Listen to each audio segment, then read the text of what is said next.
Good evening, everybody. Welcome to our Calgary Real Estate Investment Forum seminar. We've got a great seminar this week, real estate partnerships, JVs in other words, how to work together for success every single time. And that's what we're going to be talking about. Real estate partnerships, how to work towards success every time. Now, we've done this topic quite a few different ways over many, many years, and it's always relevant. And why is it always relevant? Because real estate investors always run out of one thing. They either run out of credit or they run out of money. Usually it's you run out of credit and you need somebody to get a mortgage for you.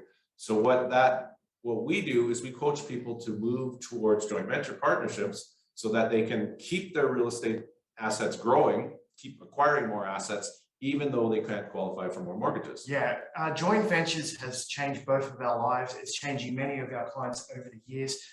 We take pride in getting the joint venture right. When people work with us, we provide the joint venture agreement, which is a $350 value. And not only that, we actually provide the service of sitting both parties down and working out how many meetings do we have, Tim, doing this. We work out exactly who's doing what role in the joint venture, what has to take place. And we have a full team behind us, lawyers, mortgage brokers that understand what's going on to make it happen. A lot of people don't know if joint ventures are for them. We could definitely tell you that we wouldn't have owned the properties we've owned. Yeah, because both of us hit the wall with financing. You can only get so many mortgages with the job that you're working, or you and your spouse have jobs. You can't always just keep borrowing money. Banks want to see something to back that up. And usually it's your income. Sometimes it could be your assets, but usually it's your income. And when you hit that wall, like Azad said, both him and I would go out, we'd find joint venture partners, they would qualify, and we would acquire property that way. Yeah, and we're still doing joint ventures today. We have clients that come to us all the time. They don't want to do it on their own. So they'll joint venture with us, or Tim, we're putting joint ventures together with our network. So if that interests you, you can definitely reach out on a side note. And before I forget, please use the chat tonight. If you have any questions throughout the presentation, we're more than happy to answer all of your questions. We haven't been stumped yet, Tim. This is our 160th seminar. We used to do these in person. If you're new to us, we're going to go back to a system soon, Tim, where it's going to be in person and online for the people that like to do that, which we can't wait because we haven't seen some of you for the longest time. And we're honing in on 5,000 meetup members. I think today we have 4,911. We want to get to 5,000. So if you're new to us and you like us, please go to work tomorrow and tell your friends about us. Join the meetup group. It's a free service. I wish we had this too. It's a free service. We cover every topic there is in investing in real estate. Tim and I have written a couple of books. One of them is called Fearless Real Estate. Another one is called 1 Million Reasons to Buy Real Estate. It is a free ebook. If you're new to investing in real estate, please download it. It's free. You can find it on our website, calgaryrealestatewealth.com. It's an enjoyable read, and it goes through the fundamentals of investing in real estate. The main reason why Tim and I started this program is, first off, Tim, we're sick of how much people were charging out there for a course like this. Yeah, and as I talked a little earlier about the two clients that we talked to, went to a listing meeting with, we met them first 16 years ago. Back then, we were part of another group. And what we found out over time is that group was charging a lot of money to be part of the group and delivering very little information. So we wanted to flip that around. We wanted to turn that right over and deliver a ton of information, a ton of coaching, and not charge a lot of money. Yeah, so this is our free service, and we encourage you to join every 2 weeks. We have many, many different topics. Tonight's on joint ventures. We go through raising capital. We bring our accountant in, we bring our lawyers in. We go through the BRRRR strategy, lease options, rent to own, wholesaling. We do it all, and we call the nonsense. We're going to tell you which strategies are the best and which aren't. Yeah. Okay, so we call the BS on it, and this is a system that's worked for us for many years. And the number one reason why we do it is that we hope you see value out there and you use us as your realtors. It's as simple as that. That's all we're asking. And if you're not buying or selling right now, please tell your friends about us, because our number one goal with anybody we work with, Tim and I sell homes. We've sold homes up to $6 million. We've sold little condos for just over $100,000. But our number one aim when we're doing anything in real estate is to make you money. And that's because your money matters. It's as simple as that. And by doing that, Tim, when we make people money, we make some cool friends out there. So it's been a good ride. Again, real estate partnerships, how to work together towards success every time. The number one thing that you got to do before you go approach JV partners is you need to find out how much of a mortgage you can qualify, or even if you can qualify for a mortgage. A lot of our clients started out not having enough credit. So they had to, from the very beginning, if they wanted to go get a property, they had to find somebody to qualify for them. So, that's the beginning of this search for joint venture partners. The tool that we give to everybody right off the bat is the mortgage document checklist. What that is for whether you're a T4 employee or whether you're self-employed, is you need to know what kind of documents you need to assemble to bring to your mortgage broker so that they can get a head start on qualifying you. So on the second thing we do is go to a really, really qualified mortgage broker. And many of you know, most of you know, Danielle DeMarco is our go-to girl. She knows investment real estate inside and out. She not only gets you a mortgage for you, but she sets you on a plan so that you can get your first mortgage and you have a plan for the second and the third, and you just keep going on your acquisitions. Yeah, she's awesome. And we're going to bring Danielle on now just to talk about that. But our first step, whenever we are getting into any investing, we work out where that investor is at financially to see how we can move them forward. Or we also work out how their partners can move forward. So here's Danielle to talk a little bit about what she's been up to and talk a little bit about, what kind of documents you do need when someone comes in and they're looking to buy a rental property. Yeah, for sure. So first, with what Azad mentioned, what I've been up to, interest rates are a hot topic. So I just thought I'd touch on that really quickly. As most of us know, Bank of Canada increased its prime lending rate. It had been stable since 2018. So we just saw an increase, trying to help curb a bit of the inflation and, as you guys mentioned, slow down the market just a little bit. There is talks of potentially 5 hikes over the next 12 months, a total of 8 hikes over the next 2 years. Typically, we see quarter point increases when that's happening. So yes, the age-old question, are rates going up? Absolutely, they are. So, fixed or variable, reach out, can have a long conversation about that. But yeah, rates are on the rise, which is also going to help along with the spring market with more properties coming on, hopefully help to kind of slow things down just a little bit. As far as mortgage documents go, this is one of my favorite topics because it makes things just so much easier. So again, we've stressed this before, but in a market like this, you don't want to be house hunting unless you're fully pre-approved. Being fully pre-approved means providing documents to your broker. People do end up missing condition dates or missing out on offers if they don't have that pre-approval letter in hand. Or with quick condition dates and the banks being backed up, if you don't have all your paperwork in, then you can't meet the condition deadline. You can't get the paperwork to the bank fast enough to meet that deadline. So we're seeing some of that when, Azad and Tim are talking about 10, 11, 12% of listings are coming back on. There's multiple reasons, this being one of the reasons, is needing to make sure that you're set up properly from the start. So to give you a rough idea, basic general documents that everybody needs to have: photo ID, void check, down payment, and we'll chat about down payment depending on where it comes from, what's required for that. For most of you, a lot of you who are investors, you'll have properties that you own already. So mortgage statements, tax statements, condo fee documents, and leases for any properties that you currently own, if any of that is applicable to you. With regards to employees, if you're T4'd, which means if you work for another company that you do not own and you get a T4 at the end of the year, then letter of employment, pay stub, and 2 years T4s. So right now it's March 8th, employers are required to have those T4s out. So the banks are looking for your T4 from 2020 and your T4 from 2021. Now, for those of you who are salaried or get a bonus or get commissions, the reason that we ask for not only your letter and your pay stub, but also your T4s is My goal as a mortgage broker is to try and get you qualified for the most amount possible, to give you the most options, to let you decide how much you want to spend.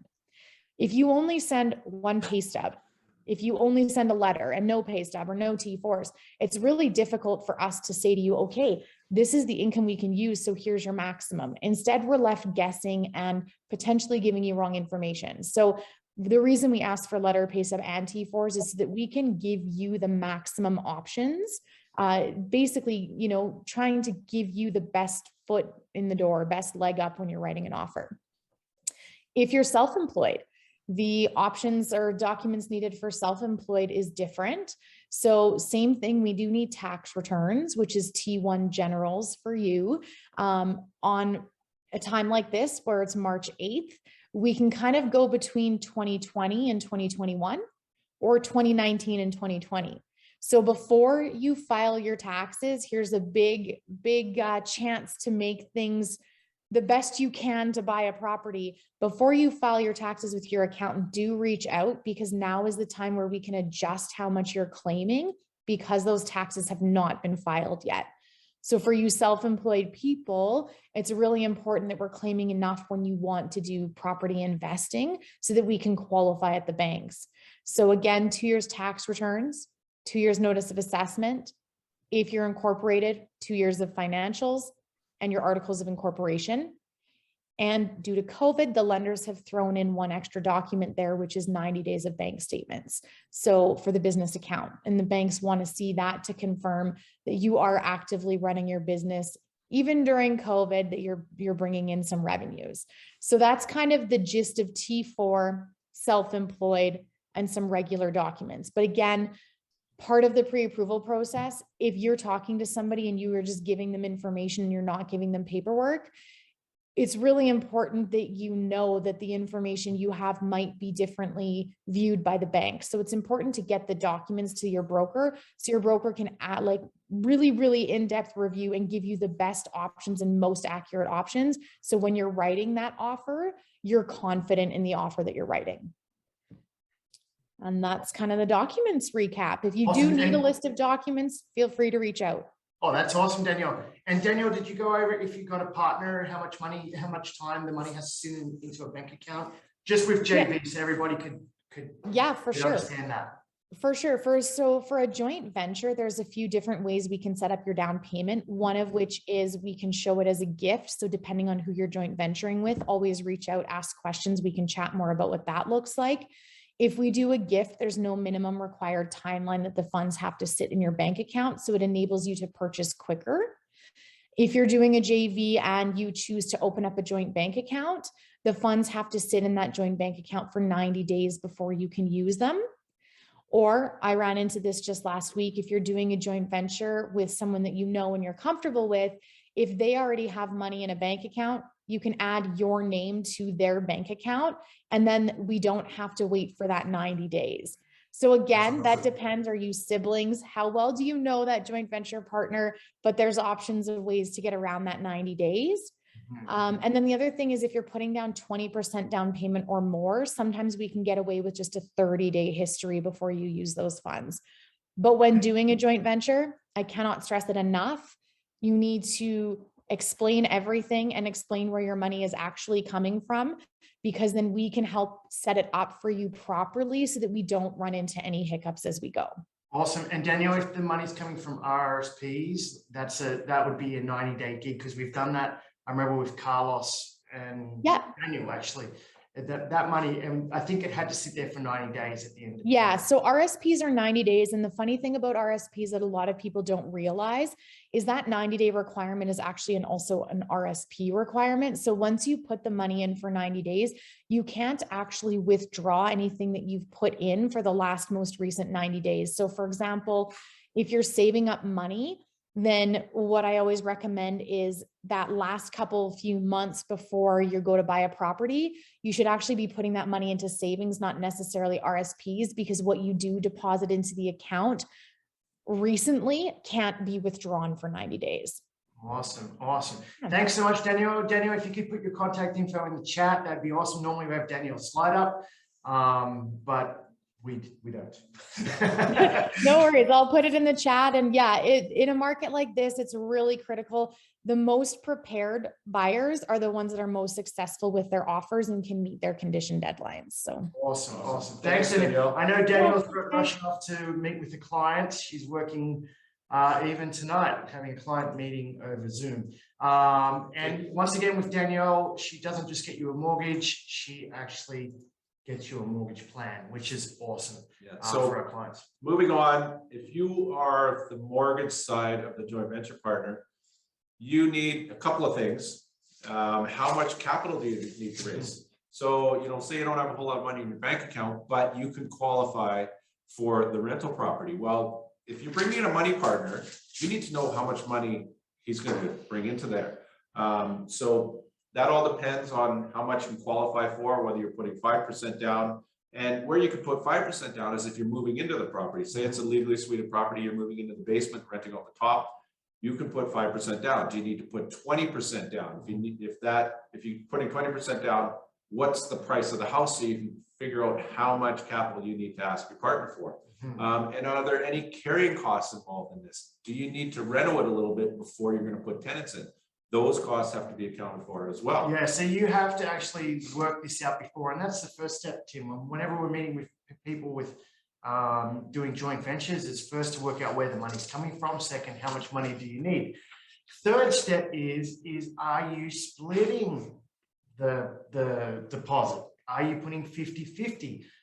In some cases, we've done joint ventures where we've put zero money down, and we've got joint venture partners to put the money down and get the financing. We've bought multiple properties this way, and we're going to explain exactly why someone would go for that kind of transaction. And first off is getting over the fear of kind of splitting your profits. We get this all the time. Why would I do a joint venture when I got to give up 50%? And the splits could be different. We've got investment groups that have multiple people in joint ventures. So the splits can be all different. Tim and I always advocate for a 50-50 split, always, but we do have investors doing multiple partners. But we have to set something straight with joint ventures. If you can't buy a property today because of financing or having enough cash, but you could do a joint venture, it is always best to try to do it on your own. But if you can't, and taking on a joint venture gets you into the market, we always tell our investors 50% of something's better than 100% of nothing. So think about that, write it down, whoever's at home, write that down, because we went on to owning multiple properties like this and got to where we are because of joint ventures. We have to be honest about that. Yeah. So that is the first thing. How much money are you putting down? How much money is your joint venture partner putting down? Does it have to be 5%? Is it 10%? Is it 20%? Who is putting that money down? Is that split with you and your partner? There's multiple ways to do it, but that is your next step to work out how much cash you've got. And then we know what kind of partner you have to go and find. Yeah, and then you also got to determine what's in it for that investor. Are they going to be a 50% owner of that property? You're just going to pay them a return on their money. You need to decide that, because when you are approaching people, the investors that you approach, they'll have different motives. Some of them will want to own 50% of the property. They'll go, for sure, I'll partner with you, but I want half that property. Others may just want to lend you that down payment and let you pay them a steady return on it. So you'll be 100% ownership on the property, but you have to pay them a return on their down payment money that they gave you. I always like to offer the partner both options. Yeah. Either be a money partner, get a return, and some people just like that, or you offer them in on a 50-50 partnership. Now, one thing you have to remember when you're approaching, I know we're getting to the slide, Tim, about who we're going to approach for investors, but the reason why you're on this call tonight or on this webinar is because we hope to turn you into the expert, okay? And that is the whole aim, Tim, of belonging to a network. And that's what we want for our Calgary Real Estate Wealth investors, is to make them the experts, so they're bringing the expertise to their family or their friends, and we'll get into who. But if you're bringing the expertise and you're bringing the option, Tim, for someone to make money, we want to show you exactly how to do that. And by doing it that way, you're taking stress of your investor. If you're bringing the expertise, you're bringing the team, the investment team, and we have the whole team, right? We have lawyers, as I said, we have accountants, we have mortgage brokers, we have home inspectors. We even give you the joint venture agreement for free and take you through it step by step with your joint venture partner to make sure that it's win-win and you can repeat it every time. Yeah, so you are the expert in this transaction. You're the real estate investor, you're the expert. You know about the properties, you know about the market, you know about the neighborhoods, you know about the prices. You're the expert. Yeah, and Tim, just on that, becoming the expert, you have expert people around you. So going to a joint venture partner, either at work or wherever you're going, a friend, a family, we used to use this for our seminars. Our investors, they go out and they bring their joint venture partners to us, because what happens is they don't really believe you're the expert. Like, I'll just be honest. And then when they meet us and they see that we're down to earth guys and we're not just trying to sell them into something, we're trying to make it win-win and make both parties money, they're sold on it. And then we go through the numbers, Tim, on how much money they can make. I can tell you they want to buy property straight away. So we really put it out there for you investors to use us. That's what we're for. Come in for a meeting, bring them in face to face, and then we will show them. And when they talk to someone like Danielle, who isn't guessing on how to put it together, and actually, as you can see just before, comes up with amazing strategies to actually move this forward at ease, your joint venture partner will be all over it, and they'll wish they've done it before. And now the reason why we're doing this seminar this week is because the market is red hot. You guys have everything in your favor to find joint venture partners. And Tim, they only really need one to start off with. Yep. I mean, each joint venture partner I tried to buy 2 properties each with that partner, and I'll get into why later on. But you really, we've done the Tim and I have done the calculations. You only need 3 investment properties, and that could be including your own property, to change your life. Okay, change your retirement. And there's many reasons people invest in real estate. Some want to go on more holidays, some want to drive a nicer car, some are just to have more options in life. And I'm telling you, it is totally worth it. It's the easiest way to make money, for sure, hands down, especially if you have the right team around you. Okay, so we want to stress that. Yeah. So Mark has a question about the bottom line there. Will there be a late payment penalty? That is in the situation where somebody lends you the money for a down payment and you're paying them a steady return. Well, there always has to be a term on that loan that they give you. So say they lent you, say $30,000 for 5 years, you're paying them a steady return on those 5 years, but they want that $30,000 after the 5 years. So the plan is for you to refinance the property or bring a different partner to replace the first one. But if you can't meet that obligation, a lot of our investors build in a late payment penalty. So that steady return may be, 6% a month or 6% over the years. But if you can't pay them back their original amount on time, that may go to 7% until you do. So that's what that penalty is. It's just at the end of the term of that investor's loan, what if you can't meet the obligations? And, the market may be down the toilet at that time. You might have to wait 6 months to sell the property to refinance it. That's what it happens. Yeah. Tim and I have both been in that situation. It happens. The market shifts and you can't get the money out, and there is a built-in penalty in there. And there should be. If you're borrowing money off somebody, and Mark, we want to stress that's for just borrowing money off somebody. When you're borrowing it, a caveat goes on title to secure that money. But we need to stress that it's just for borrowing money. Normally, you'd just be doing a joint venture where your partner owns 50% and you own 50%, but we wanted to add that in there as well. So back to you're the expert. If you're going to be the expert in this real estate deal, you need to present yourself professionally. And there's no better way to do that than to put something together, whether it's a binder, a booklet, or something like that, showing your expertise in the market. Yeah. As I can explain what he did when he first started. Yeah. So we take any investors of ours that are doing a joint venture, they must do this. It's compulsory. So they build a prospectus. We actually will help you build it as well. And what we're putting in there is stats and data, the most recent stats and data showing how much property prices are going up, what returns you're going to get. That's the first thing your investors want to know, and how safe it is to invest in real estate right now. So what we're looking for, and if you haven't joined our Facebook group, we're not great at social media. We are getting better on the YouTube because a lot of people are seeing value on our videos and saving money.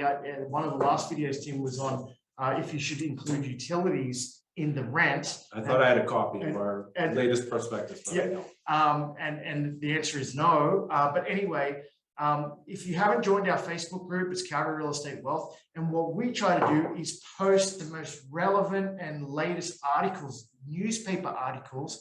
And the newspaper articles, Tim, could be on population growth. It could be on companies moving to Calgary. It could be on new infrastructure that's getting built. It could be on the price of oil right now. It's going through the roof.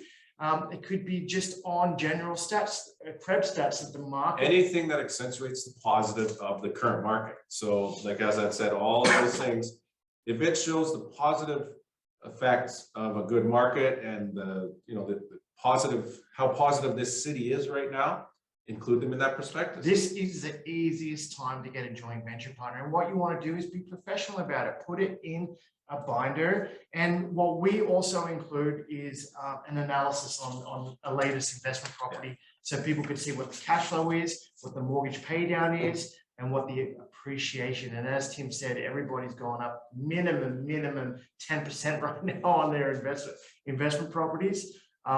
So when you showcase that to investors, it will get them excited. And the second thing it does, it's not coming out of your mouth. I mean, Calgary Herald is printing this. There's articles on different business newspapers. You just find that, you go on the Krebs stats, you get those stats, and you print it off and you put it in a nice binder, and it's there to present. Okay. Yeah, and the investment opportunity, the active investment opportunity that you're going to put in there, your investment analysis. Now, this is assuming that everybody has sort of a basic understanding of how to analyze a property. Now, you don't have to go into, a 20-year analysis of a property, every little penny that's going to go in and come out of it. It can be a very basic analysis, just showing the purchase price, the rental amount, so that's your revenues and your expenses, your mortgage, your taxes, your insurance, some maintenance and vacancy. If it's that basic, you can show how that property is going to cash flow over time. And when you're presenting it to people who aren't real estate investors, you don't want to get too complicated. They're not necessarily all engineers, and they don't want these massive spreadsheets. Some people do though. In Calgary, there's a lot of engineers out there. We probably got some on the call. We work with a lot of engineers, and engineers, we love them, but sometimes they suffer from analysis paralysis, and more stuff helps them out. Yeah. But anyway, that's funny over the years.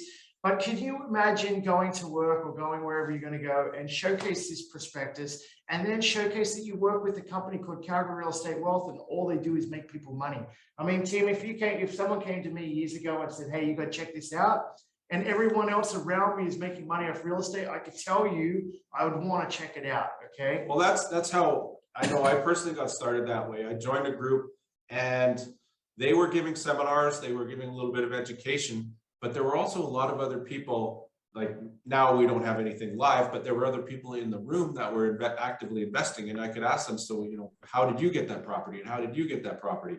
And there were other like-minded people. So, it was enough to keep me going, to give me enough information to buy that first property and then that second property. And to get out and get joint venture partners, I used that group's expertise. I brought my partners into a boardroom with that investment group so that they can help me explain how to do this. Yeah, and getting back to the YouTube channel, we do that so you can showcase to your investors out there, hey, check these guys out, check out a few people with people today. Yeah. Hey, I was watching your video, I want to get into this. I just want to have a quick shout out to Carlos. I know he's on the call tonight.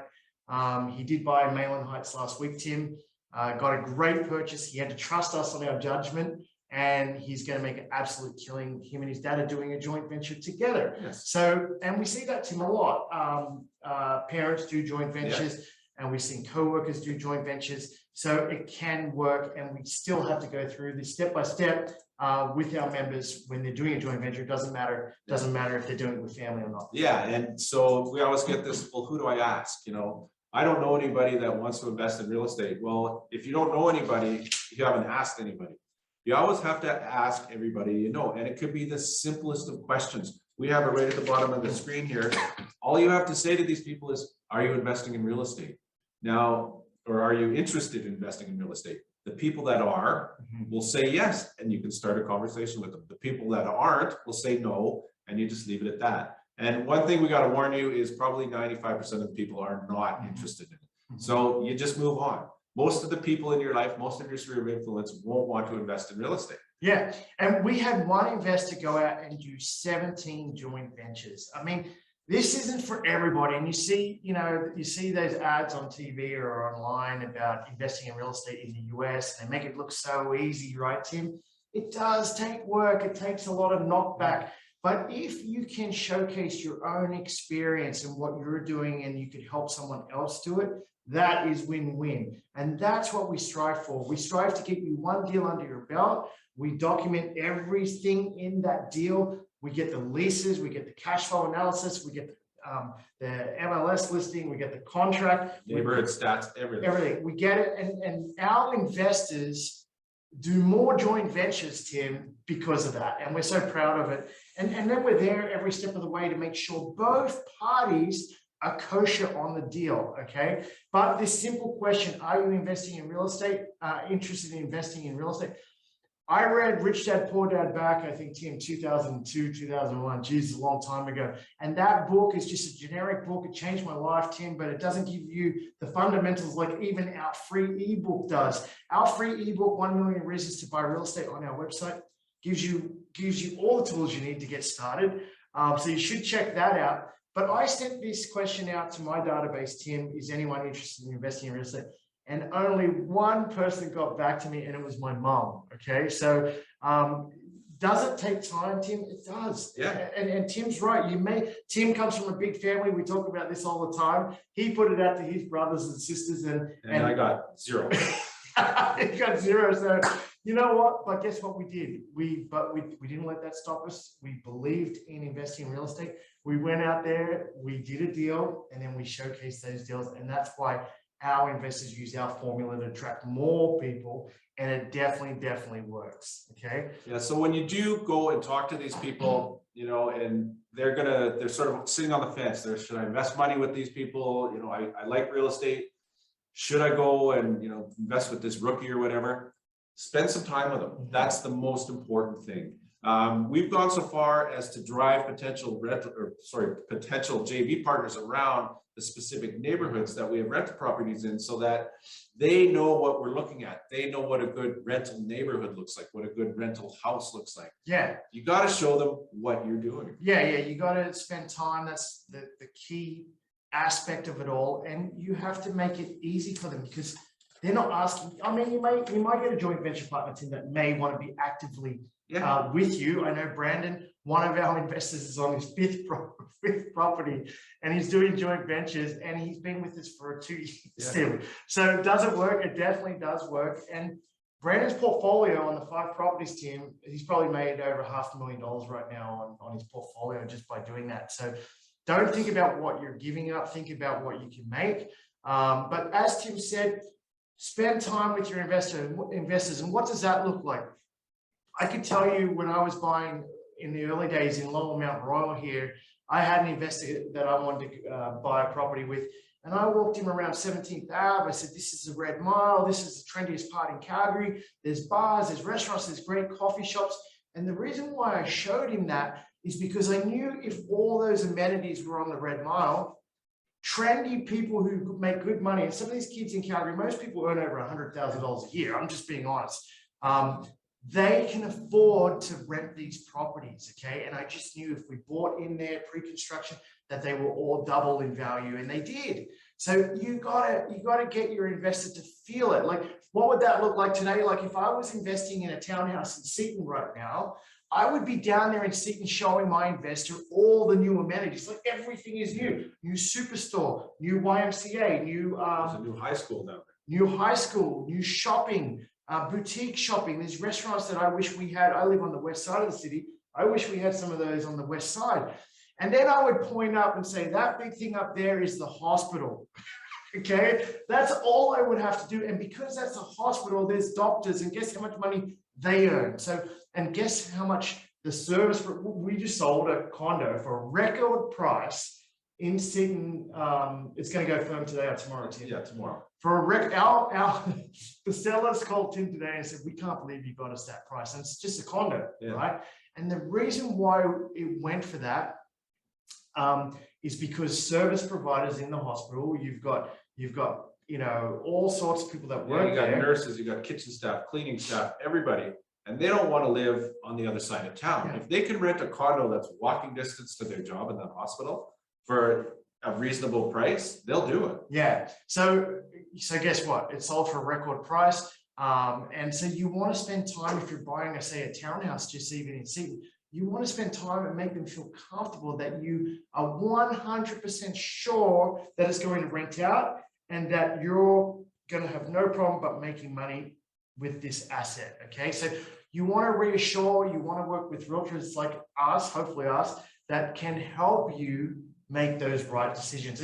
And when we're involved, we're only buying properties that are 100% rented out all the time. We're not striving for any vacancy at all. Our properties actually have tenants lined up at the door to rent it out. And numbers we're quoting, Tim, these days, rents are going up for everybody that's out there. The numbers we're quoting, we're still quoting low on our numbers, and people are getting unbelievable results. We quoted $1,500 for a main floor suite property in this one was one of Brandon's in Candy Meadows, and he got $1,900. So is there possibilities out there? There's crazy things. It's a crazy rental market right now, so don't put the crazy numbers in your analysis, but you know, you can let your investors know what the current market rents are, and they are crazy right now. And Tim, you're right. You don't want to inflate the numbers. You want to be real. You want to take that stress off the investor, and by keeping those numbers real, it all becomes true, and by becoming true will help you do it again. Okay, and that's why we're saying you don't need many joint venture partners. You treat one person right, you make it win-win. They're going to be begging you. They're actually going to be begging you, because I've got JV partners like this wanting to do it again. Or when you want to do it again, you can call and say, hey, have you got 50, 60 grand? I got a deal. I can be in and out, make 60 grand on it. Can we go again? And they're there. No problem at all. And that's what you want every single time. Yeah, and another thing you want to do is you want to calm their biggest fear. Yeah. You know, you have to explain to them what's going to happen if something goes wrong. Like, they're going to think that, okay, so what happens if we lose this house? What happens if it burns down? What happens if this or that or the next thing? Well, one thing you got to understand about real estate is it's always going to be there. Yeah. Right. If it burns down, you have insurance, you build it back up. You know, if the market goes down a little bit, that's fine. You might just have to stretch that joint venture out a little bit longer until the market comes back up. You know, if rents go down a little bit, you know, they'll come back up again. Yeah. You just have to explain to them property cycles, rental cycles, and you know, what's going to go wrong with this property. And 99% of the time, real estate investing goes really, really slow. You know, it's not a get rich quick scheme. You don't make money overnight on, well, you can, but most of the time you don't make money overnight. And it's a long-term thing. So their biggest fear is, what if I lose all this money? Well, you got to remember to tell them that this is going to be tied to the property. This joint venture agreement is tied to the property. Yeah. So this is the big reason why we wrote this book, Fearless Real Estate. It's got a whole chapter on joint ventures, how we did our joint ventures, how our clients are doing their joint ventures. Takes you through step by step. No other book is giving you this, for sure, because it's real. It's real stories. You can see we put our clients on the front cover there, and the success they've had, Tim, is unbelievable. And now they're just going to even make even more money. But Tim's got it right. You've got to calm their biggest fear. And I just want to get into a little scenario that I used to run with Brian, one of my joint venture partners, Brian. And this was a guy that he worked for the Calgary University. And he really was, his wife was into investing, but he wasn't, but they wanted to invest and then they didn't. So I said, hey, okay, let's do this. Okay. How about we do a joint venture together where we'll split the deposit, no problem, put 50-50 down, and you guys get the financing.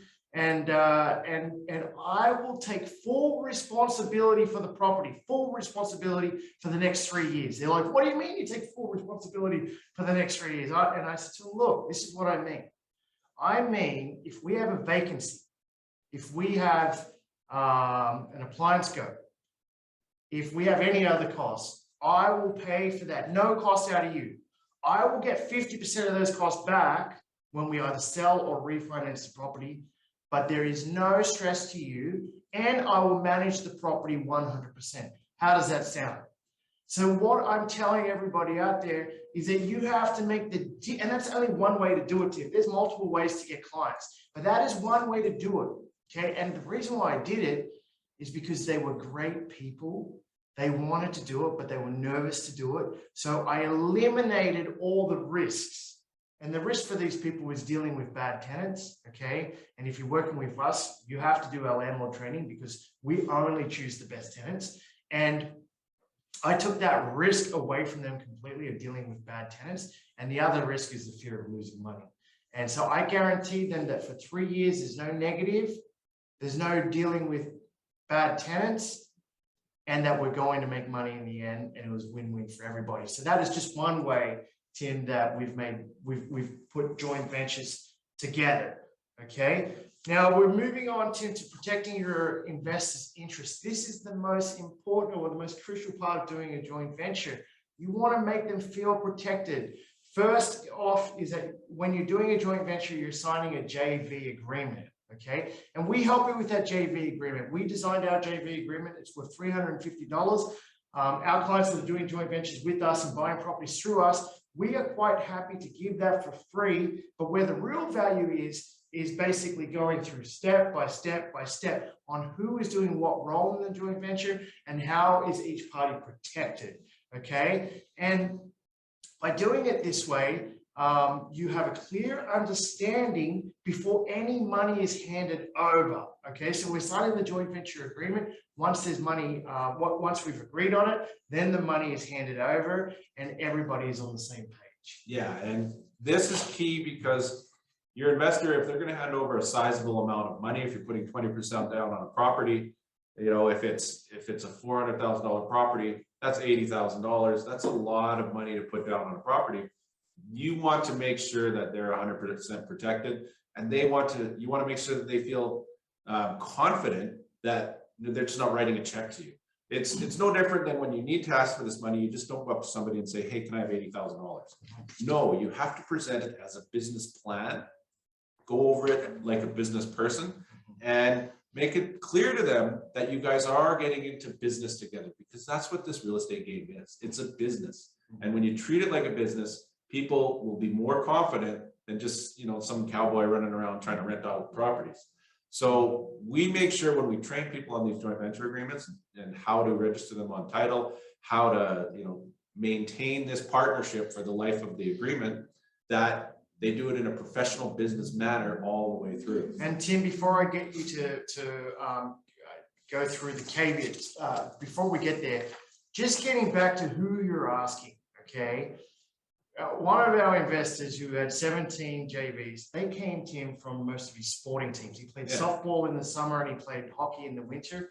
And most of his partners came from, I mean, there was 17 properties, Tim. It may have been like 8 partners. Not even that. Not even that. They have some partners. 5 partners, yeah. Yeah, he didn't even have that many partners. So, but what do you have to do to attract partners? You have to get out of your comfort zone. I mean, we can't force you to do this. Yeah. We've had nurses and nurses do. We've had pilots do with other pilots. We've had flight attendants do it. Parents and kids. We've got single mothers doing this. You have to get out of your comfort zone. We can't force this on you, but we are here to assist you and help you with that and put it all together. But how did I do it when I was chefing, Tim? I was just talking about real estate all the time. I was so passionate about it. I just realized, like right now, guys, real estate is going up 10 to 15%. It is crazy. You could and as a chef, I was earning probably when I moved to Calgary. I don't even want to say what I was earning. It's going to hurt my stomach. That's how low it was. But I knew real estate could go up back then, Tim, even 10% in a year and basically replace my wage. Yeah. And then I knew that if I owned 5, 6, 7, 8 of those, man, I didn't even have to work. Okay, so we're in a situation now that it is very, very exciting, especially if you're not earning a lot of money or you want extra money. It's as simple as that. So I knew that's how passionate I was, and I understood. And the reason why Tim and I do these seminars all the time is so you understand property cycles. Is this going to continue forever? No, it won't. We know this already. We know real estate goes up and it goes down, unless you live in Ontario. Yeah, Something's going on in never goes Ontario, down. right? The rainbow ends in Ontario, I think. I don't know what's going on. But we live in Calgary, okay? And if you are, because we have investors from all over the world, if you are investing in your city, you have to work out what the property cycles are. If you're in somewhere like Winnipeg, Winnipeg just continually goes like this. And guess what? Winnipeg has great cash flow. Like those properties, because you buy so cheap, Yeah. they got great rents. They're not landlord, what do you say, friendly there. Yeah, the just tenants raise have a rents. lot more rights than they do here, so it's hard to get them out. Yeah, so every city is different and you just have to work out what your property cycle situation is like. But if you're getting into the market now and you're bringing a joint venture partner to us, we can tell you that we're going to make you $100,000 to $150,000 per year, not per year, sorry, per cycle. And right now it's looking 3 to 5 years, not 5 to 7 years. So that is our aim when we're buying properties for any joint venture situation. It's $100,000 to $150,000 per property. And it's very, very exciting because they're going to make more money than that too. Yeah. So it's as simple as that. Okay. Now, how does the joint venture partnership work? We're going to go through this. Of course, we'll start off Yeah, right we'll from the start. beginning. We generally only do 50-50 partnerships. I mean, there is the rare time where 3 people will get involved and everybody has a 33 to 30% interest. But we like to do 50-50 partnerships because once you start to bring more and more and more partners in on a residential property, if it's just one home, then it really dilutes your share percentage and it really dilutes your profits over time. Now, if you're going to get into something bigger, like, small multifamily, say a triplex or a fourplex or sixplex, then you can bring in more partners. But if you're just dealing with a single home or a single duplex, we prefer the 50-50 model. Yeah, we always do that. I mean, as we said before, we have groups of investors, Tim, and they split it whichever way. And now, Tim, at first it was like, oh, it dilutes. When you split it, it dilutes profit even more. But with those guys, and a shout out to some of the guys that are on the call, if you're on the call, those guys, Tim, what they've done is to spread their risk in like 6 different communities, which I like, because if a community hits and it goes up even more, well, they're doubling in that. So there are different ways to do it. And it's a debt equity partnership normally. Now you can, when we say debt equity, the debt is the financing. Someone's getting the financing and someone's putting the equity. And of course you can split that equity 50-50, or someone could put the equity up 100% and someone could get the financing. So that, Tim, it's common. Putting 50-50 on the equity is common as well. And then putting one person putting all of the debt and the equity in, that's for our members who do our course to go out and attract partners like that. And just quickly on that, how to buy properties for free. You're bringing 100% of the expertise, and you're attracting partners that have nowhere to put their money. I know my buddies are in oil and gas right now, and they've got too much money, right? But these guys do not want to go and hit the ground dealing with tenants, dealing with property issues. They have zero time for that. So attracting partners that are wealthy, that are just looking at the return, Tim, we say this all the time, that's where we're finding the partners. And that's how to buy properties for free. And we show you that, unfortunately, on our crew mastery program on how to do it. When you do that, if you're doing that and they're basically a hands-off partner, you need to have a good accounting system. You need to update them. These days it's updated monthly. We used to have partners where we give an update every year, but nowadays people want to know where their money is monthly. And that's very, very easy to do. You just share a Google spreadsheet. You have a shared bank account. You both have access to view it, so you can see what's going in, what's coming in, what's going out. If there's, if you have a bigger expense, like you have to replace a hot water tank or a dryer or washer or something like that, all it takes is a text and it says, hey, can we pull this out of the joint account to get a new dryer?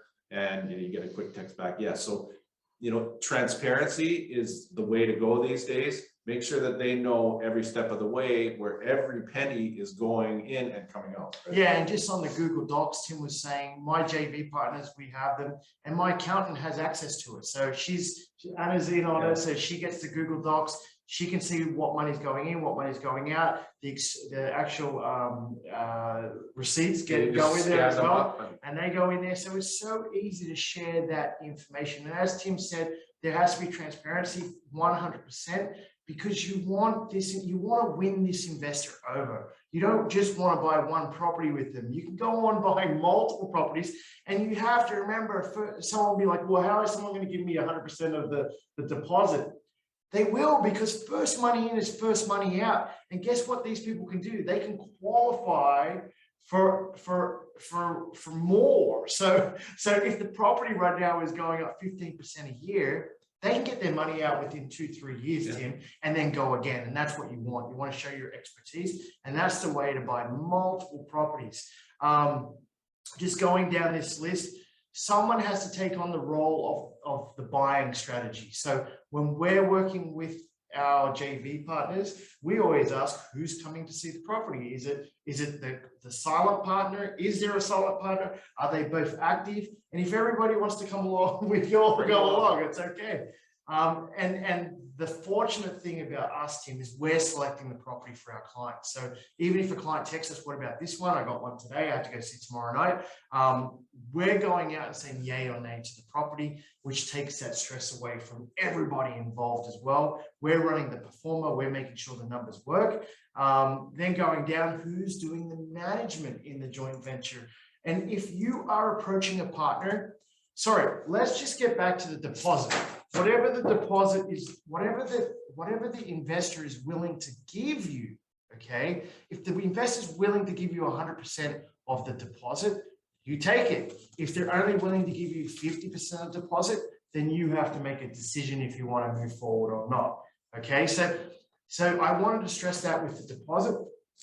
Right now, there are ways to put 5% down on a joint venture, which we go through in our course as well. And that is the easiest way to buy properties. You can borrow that money, 5% down, Tim. You can borrow on a line of credit. You can even take it off you can buy a house on your credit card that way. Yeah, so we have investors that are 100% devoted to this strategy. They look for partners that can get the mortgage and move into the property. And what they do is they provide that 5% down. Yep. Now that allows you to put the least amount of money down for 50% of a property. That is what we think is a really, really great strategy. You can also talk about how we said someone looking for partners in rental buildings. Oh, right? Yeah. So this is another strategy that we want to give everybody out there. We've got our investors right now mailing rental buildings to see if people want to buy a property for free. Okay, so the only caveat to that is they have to qualify.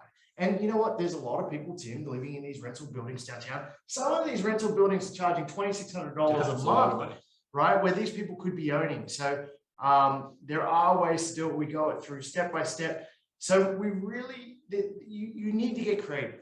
Okay, that's the bottom line. We're always finding ways to buy more and more properties. And if you are nervous about this, we do joint ventures with our clients all of the time. So it's not a problem. And then you understand what role you take and what role we take, or what role your investor takes. But helping people, Tim, that can put 5% down, that they don't have the deposit. Yeah. I mean, that's how I started my business, Tim, back in the day, real estate investing business. And it is the most rewarding thing I've ever done in my life, because you've really changed someone's life just by getting them into the market.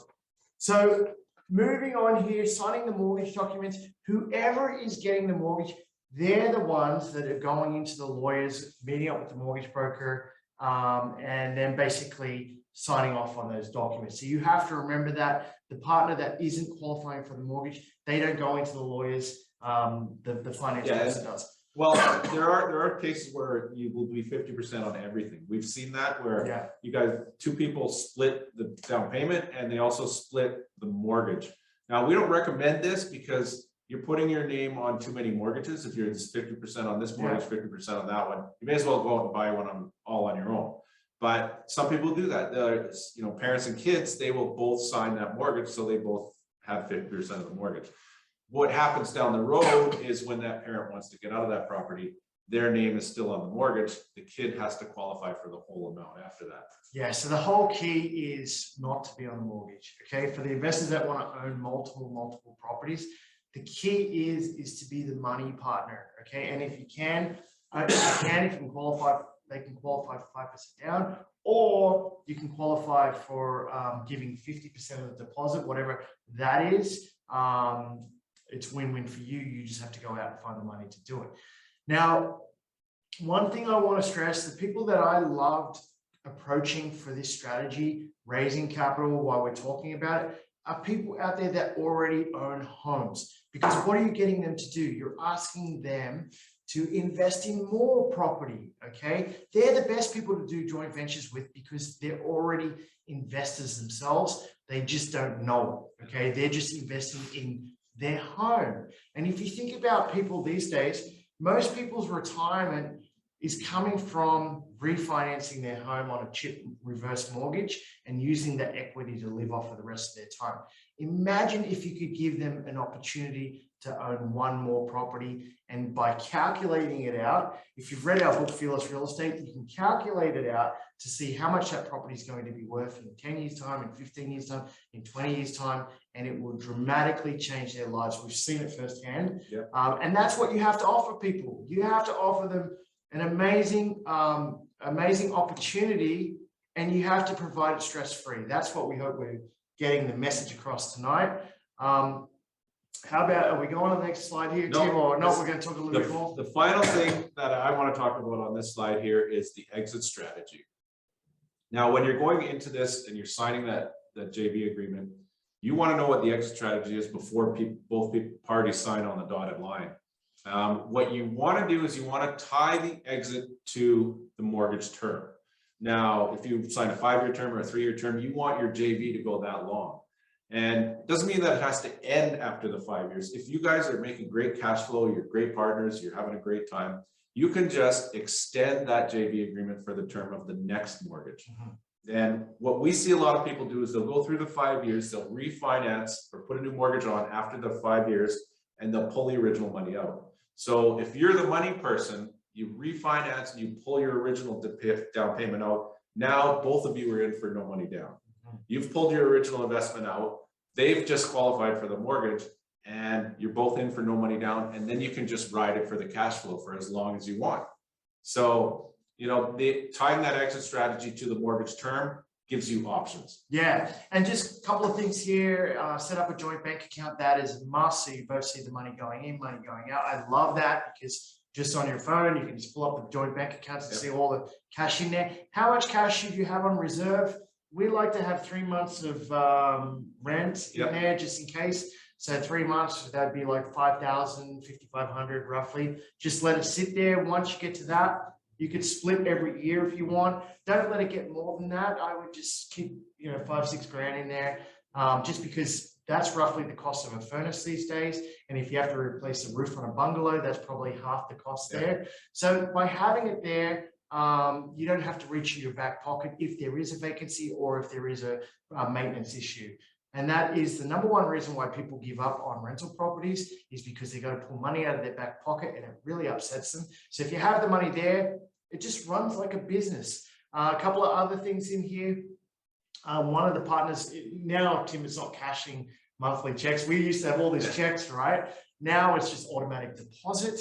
And one partner would be looking after that. Whoever's maintaining the property, managing the tenants, they would be looking after all of that. Yeah, so that's the sort of accounting maintenance, but you also have to do the physical maintenance. You have to make sure that you're looking at the property periodically so that, you know, everything's in working order. You got to make sure there's no leaks in the plumbing, there's no, you know, the shingles are okay on the roof. You have to inspect the property if you're managing it to make sure that it's being maintained over time. because you don't want it to go down in value by depreciating too much by just letting it run down. Yeah.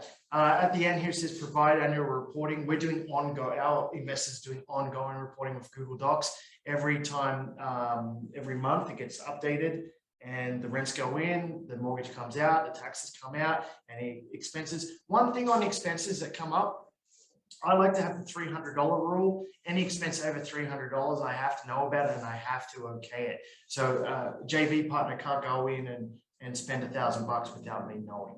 That's just a rule I like. It's just comfortable that way, especially when you have so many properties, you need to know what's going on. And you don't want to get to a point where you're like, holy smokes, who told you to spend $7,000 on fixing a laundry room or something? Because that just provides more headaches. You just want to be transparent up front so everybody knows where they're at. So if you have any questions about JVs, just put them in the chat there. If you want to get more in depth in it, just send us an email. By all means, come on in and sit down in the boardroom with us. We can go through this whole presentation again with you if you're interested in joint venturing. Or if you have a partner that you've been, sort of speaking with, they're interested in getting into real estate, they want to partner with you, but they're not 100% sure, bring them in as well, and we can sit them down and make you all comfortable together. Yeah, that's what it's all about. There's no rush, no sales pitch. It's really for you to make it win-win with your partner. Yeah. So that's all we have to go through today. We hope you got a lot out of this. We're going to be doing another one in 2 weeks, but before we go, we're just going to talk a little bit about some of the things that we've done. Yeah. 1 Million Reasons to Buy Real Estate. It's our online book. Very, very informative. It's a very short read, but it's very, very jam-packed with information. Yeah, it's definitely worth the read. If you're just starting to get into investing in real estate, we definitely recommend it. It's for free. You download it simply off our website. And it goes through those core fundamentals we were talking about, like property cycles. It touches on doing joint ventures. And if you really want to get into more stuff with joint ventures, this is the book. Tim's got it coming up. The next slide. That is for sale. It will cost you. It's roughly $20. Yeah. Yep, it's $20.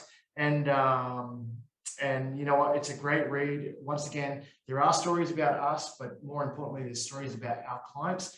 And the stories, Tim, even in this book, it's about a year old now, but all of these strategies in here, you can definitely take away and use today. I haven't read a real estate book that has all of these strategies and talk about the truth of the strategies and how to implement them. With real life stories, because these are our clients that actually did these strategies in today's market. Yeah, so that is a different read. We're not here to push you on it. The last thing we want to talk about here is our real estate, Fearless Real Estate Investment course.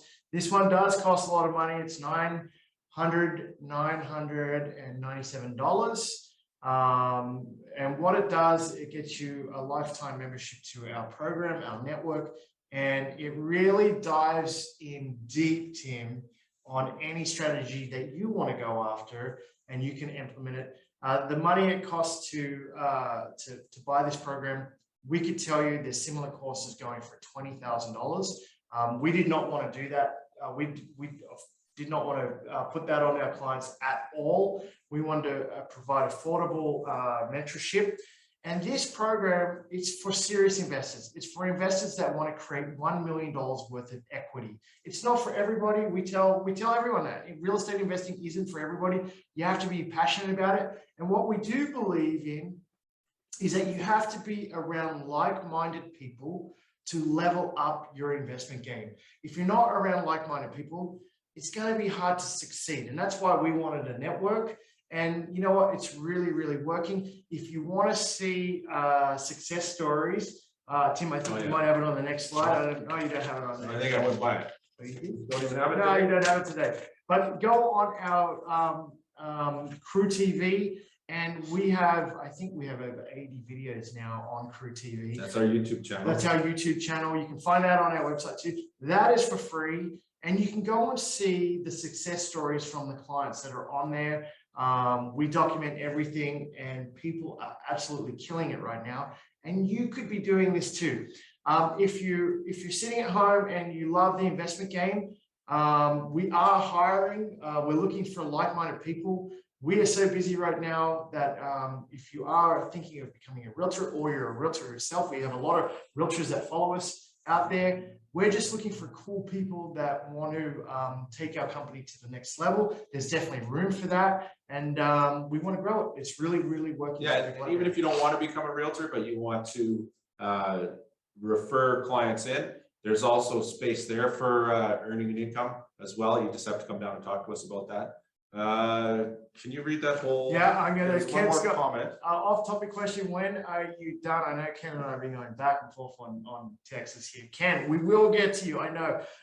When transitioning a home from principal to a rental, should the investor have the existing house appraised before transitioning it to the rental? Great question, Ken. That is a good question. No, you don't need an appraisal company to do that. You need your realtors. So Tim and I will have to do an appraisal on your property, and that is good enough for the accountant. It's good enough for the CRA. Good enough for CRA to basically run those numbers for you. And what we do is we pull the worst possible comps that we can, and it's totally fine. We pull the lowest comps that we will use to appraise your property. So we don't want that high, because the higher that number is, the more tax you'll pay on that property later on. Yeah, well, it depends on which way, whether you're moving back into it or you're moving out of it. If you're moving out of it, we want to value it high so that if it appreciates in the future, and we're allowed a certain, CRA allows you like a 5% differential, either up or down in the when you do a current market evaluation of your house. So say you moved out of it today, and houses are selling, between 450 and 500,000. You're going to want to value it at 500,000. You want it high, yeah. So that you have, if you go to sell it and it sells for 500,000, there's no capital gain. Yeah.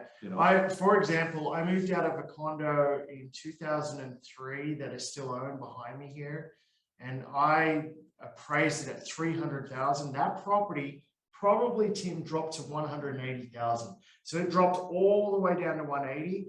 And then I will wait. There's no point to sell it now. It's nearly paid off. I'll just sit on it until it comes back up to 300, and it will come back to 300. If you've seen our video about condos downtown, you'll see why exactly those condos will come back up. I'll wait till it to come back up to 300, and I won't have to pay any capital gains on that, because that value was there at the time of moving out. Yeah, so you're exactly right. If you sell it at a loss, that's a capital loss. So that's a different accounting issue. But you only have to pay taxes on the gains. And if it doesn't gain from when you move out until you sell it, then there's no taxes to be paid. Yeah, and Ken, congratulations on your purchase. We can't even find properties like that right now. I think you got a steal of a deal there getting that great property.